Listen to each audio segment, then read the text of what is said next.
Pak Iman atau Pak Syamsi atau gimana kalau biasanya Syamsi aja biar orang lebih kenal namanya.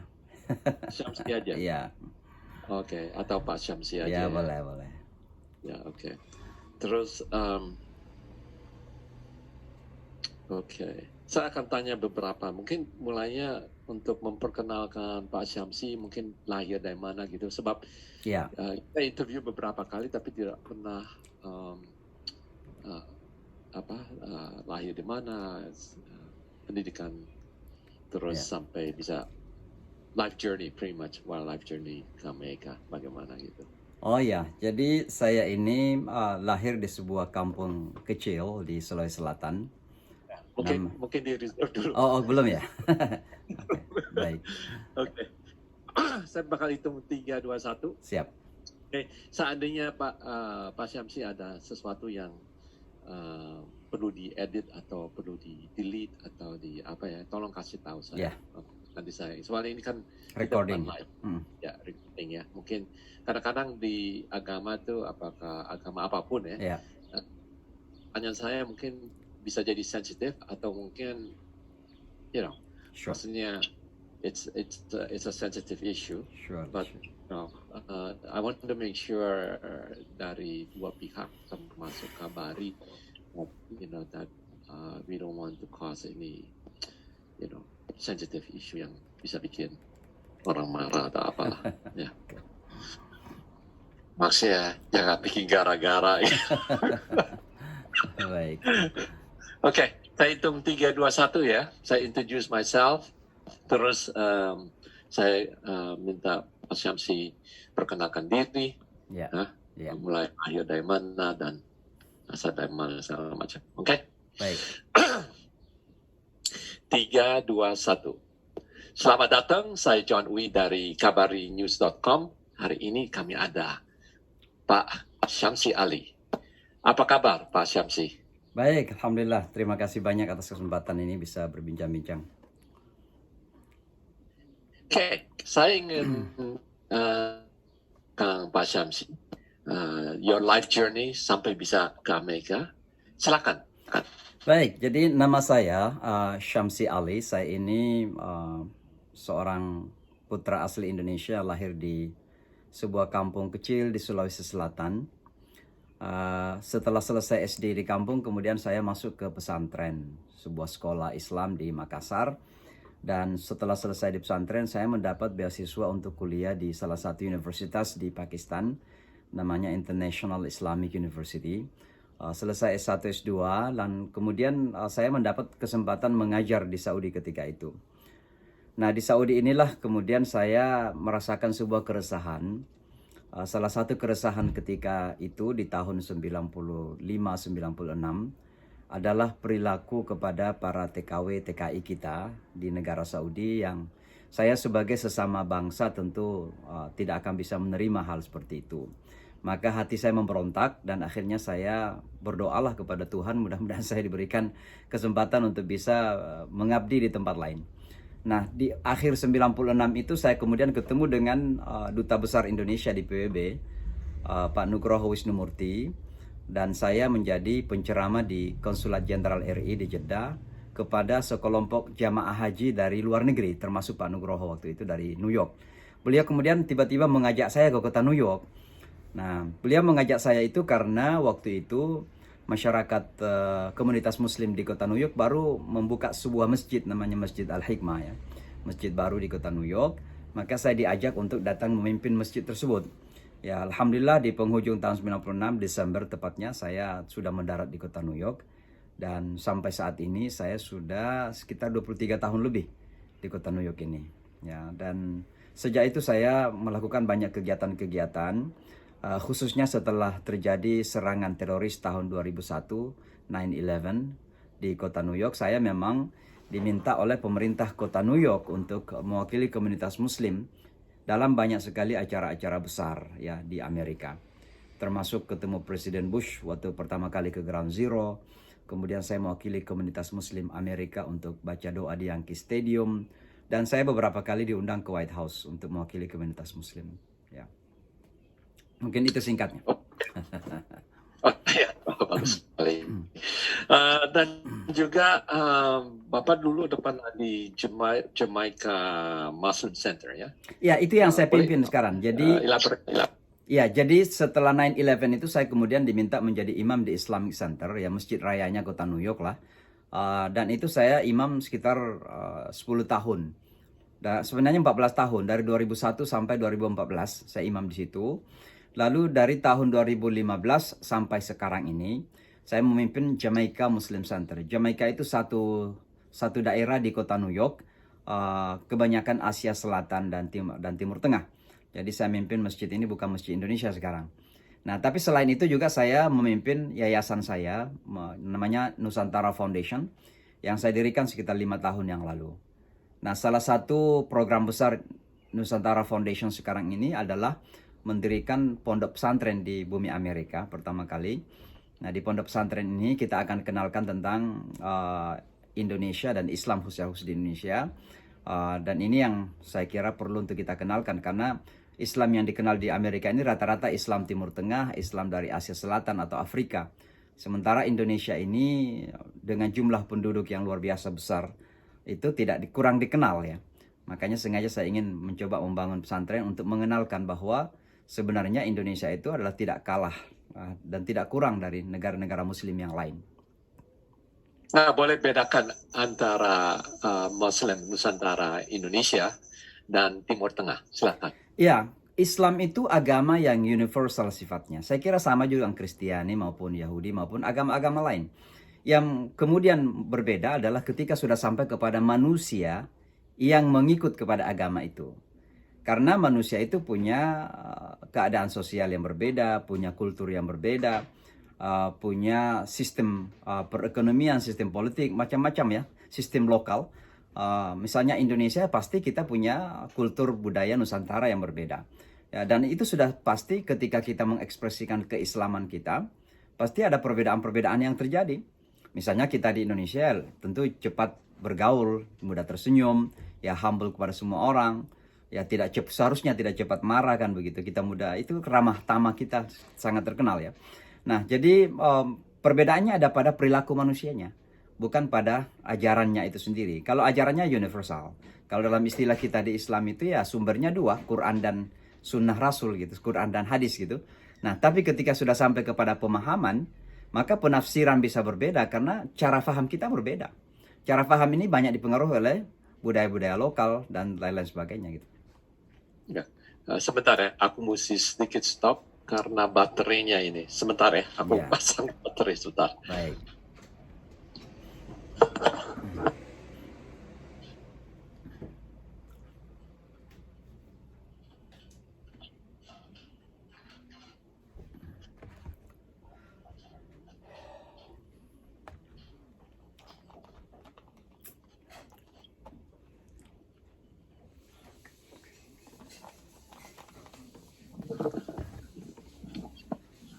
Oke.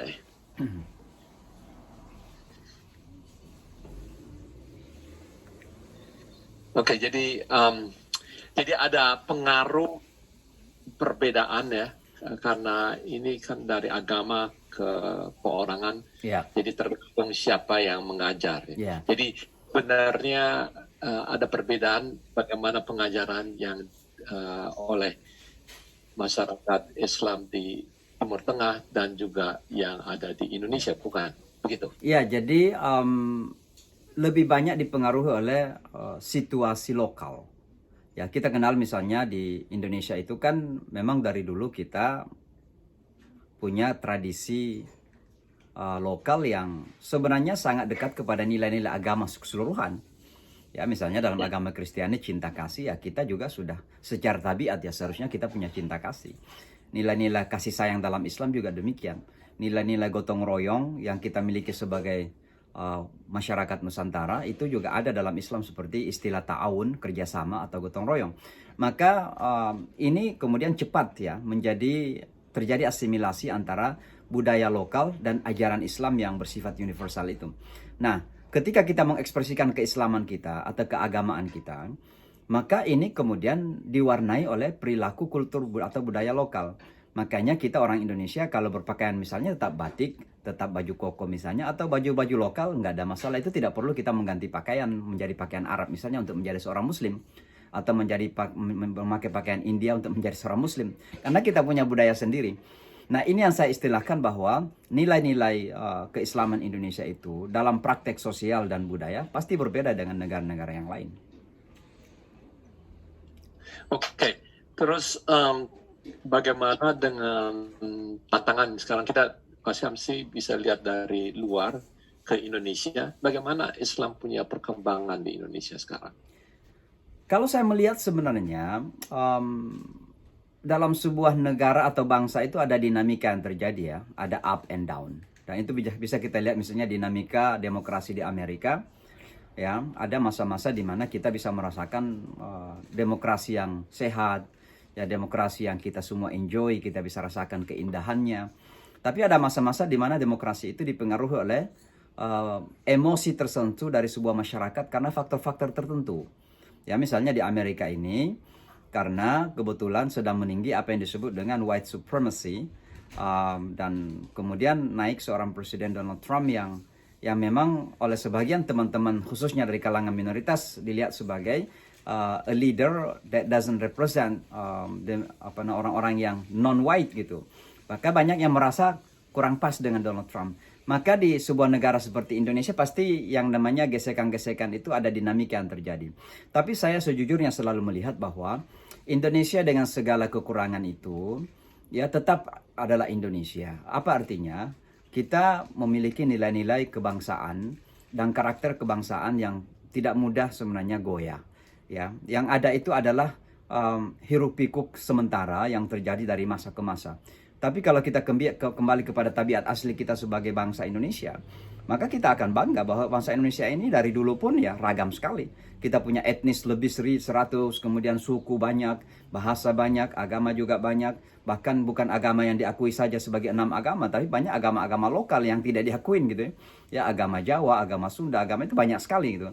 Dan itu semua bisa hidup sebenarnya. Nah, apakah tidak ada kekurangan? Ya ada, pasti ada gesekan-gesekan itu. Nah, yang perlu kita cari adalah gesekan itu terjadi karena apa sih sebenarnya? Di mana akar permasalahannya, ya?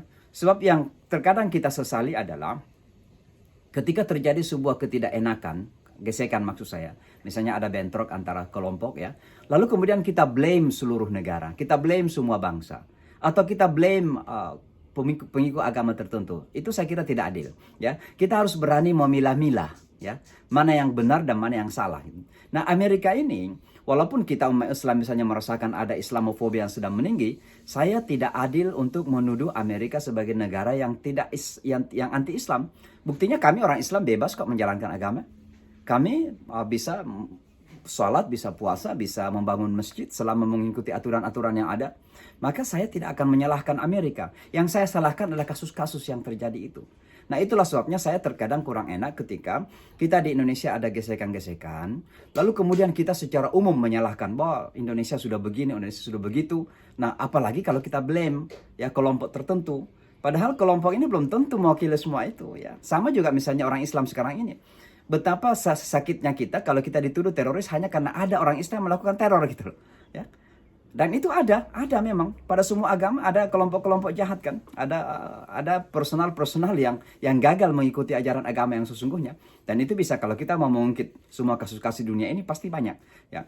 Jadi saya kira Indonesia ini tetap negara yang sangat cukup ideal walaupun tidak sempurna. Nah, yang tidak sempurna itu mari kita sama-sama sempurnakan bersama, ya. Kekurangan-kekurangan itu mari kita berusaha untuk memperbaiki. Jangan kemudian kita menggali kekurangan itu kemudian kita lobangin lebih jauh lagi. Karena saya rasa itu tidak akan bisa menyelesaikan permasalahan. Apa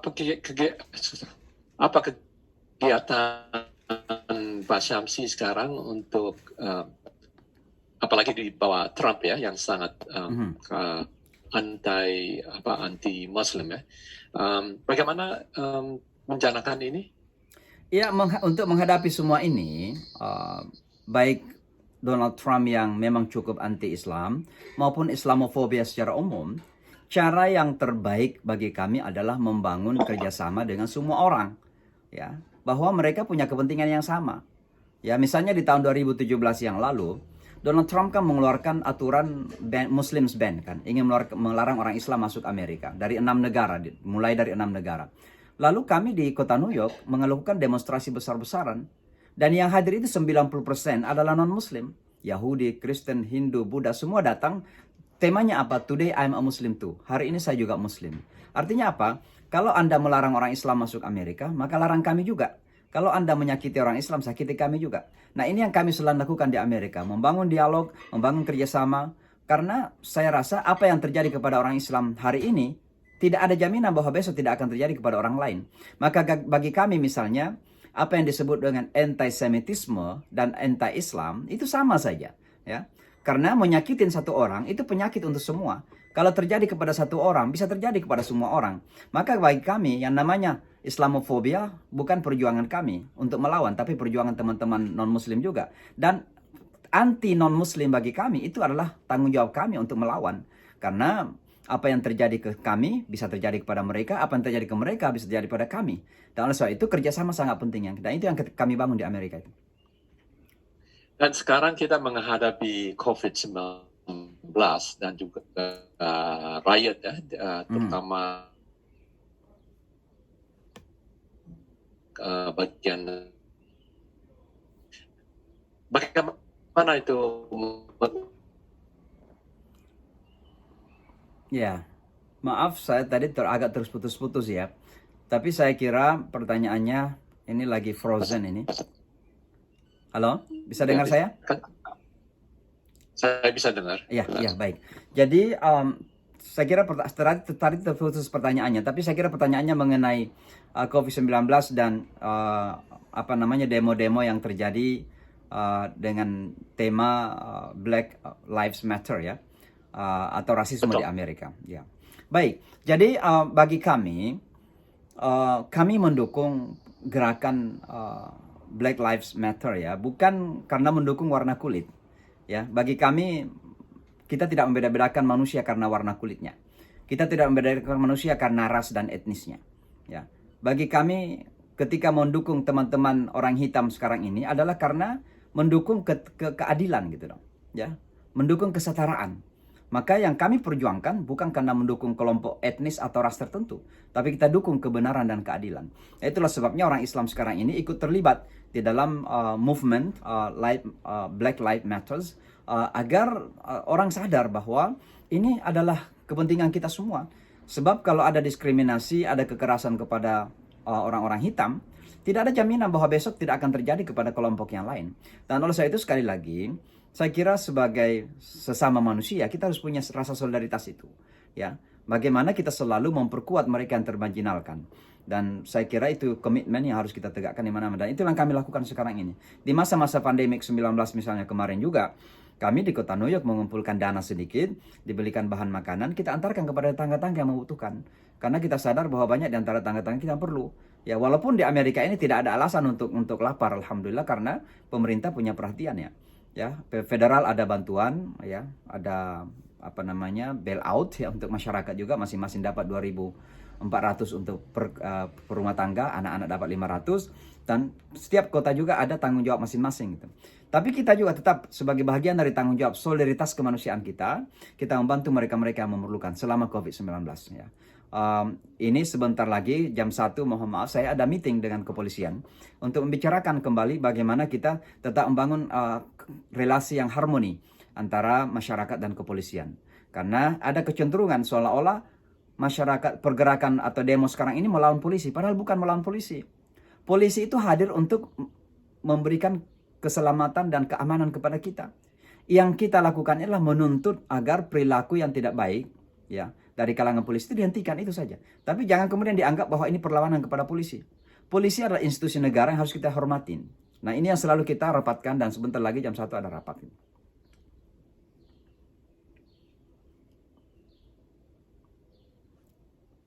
Oke, tantangan besar sekarang apa, Pak Syamsi? Tantangan besar, silakan, sorry. Ya, saya kira tantangan yang terbesar sekarang ini adalah bagaimana melakukan perubahan secara mendasar ya. Jadi bukan sekedar demonya, demo penting. Tapi jangan setelah berdemo kemudian merasa selesai. Bagaimana kita melihat ada perubahan fundamental yang terjadi dalam masyarakat itu. Karena mohon maaf, rasisme di Amerika ini itu historis sifatnya, bersejarah dari awal ya. Ya. Dari awal sejak kedatangan orang Eropa di Amerika ini, perlakuan kepada non-white itu sudah diskriminatif, kepada Indian American, kepada Black American, kepada Hispanic American, kepada Japanese American setelah World War II, ya, sampai kepada orang-orang Timur Tengah, Asia Selatan yang datang sebagai imigran ke sini, diperlakukan secara tidak baik. Maka yang namanya rasisme itu sudah merupakan perilaku sejarah di Amerika. Ini sudah menjadi stempel ya Amerika yang saya kira perlu kita rubah. Ya, sebab sangat disayangkan kalau Amerika keliling dunia mempromosikan kesetaraan, mempromosikan kebebasan, mempromosikan yang namanya human rights, tapi kemudian ternyata juga menghadapi masalah secara domestik. Maka yang kita harapkan dari pergerakan-pergerakan ini ada perubahan sistem yang sistemik sifatnya dari pemerintah Amerika dan mentalitas yang terpenting. Ya, sebab kalau misalnya hukum pun dilakukan perubahan, tapi mental tidak berubah, agak susah.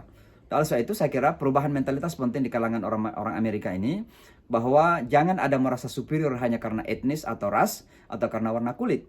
Superiority cuma satu saja, human superiority.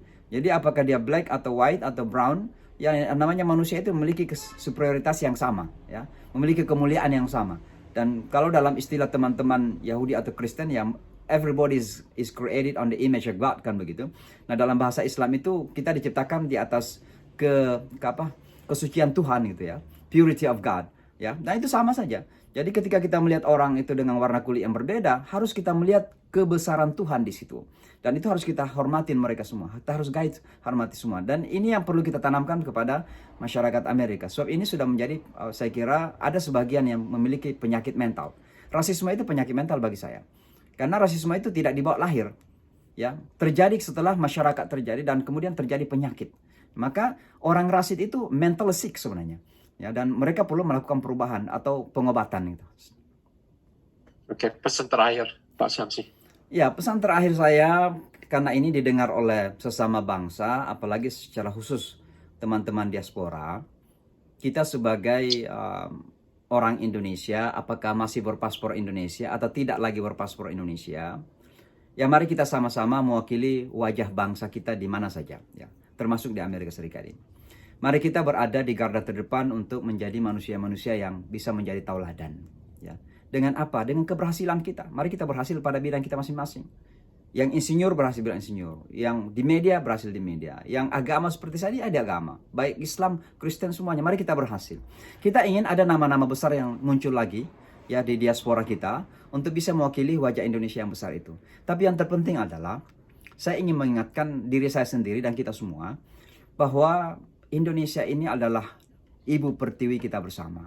Kalau ada kekurangan, mari kita perbaiki. Ya, kalau ada ketidaksempurnaan, mari kita sama-sama sempurnakan. Tapi jangan kemudian jika ada kasus yang terjadi, itu kita jadikan alasan untuk merusak wajah bangsa. Saya kira tidak benar. Ya, apalagi memang dicari-cari kesalahan itu menyalahkan ya. Dan yang paling terpenting adalah Indonesia itu basisnya, asasnya adalah Pancasila dan Undang-Undang Dasar. Ya.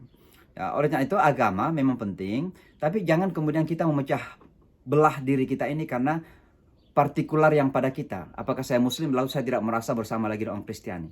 Bagaimana kita bisa menjadi satu, ya, satu bangsa, bahkan satu manusia dalam di tengah perbedaan-perbedaan yang ada. Perbedaan itu bahagian dari kasih Tuhan yang harus kita hormati gitu ya. Jadi saya kira itu saja. Mudah-mudahan kita semua selalu diberkati oleh Tuhan dan kita dikuatkan untuk senantiasa melakukan hal-hal yang lebih positif lagi ke depan agar semua orang bisa mengambil manfaat dari kita semuanya. Oke, terima kasih Pak Syamsi untuk sharing. Dan untuk pemirsa Kabari, saya John Uwi, sekian dulu sampai kita berjumpa lagi. Terima kasih. Terima kasih. Oke, jadi Pak Syamsi harus pergi.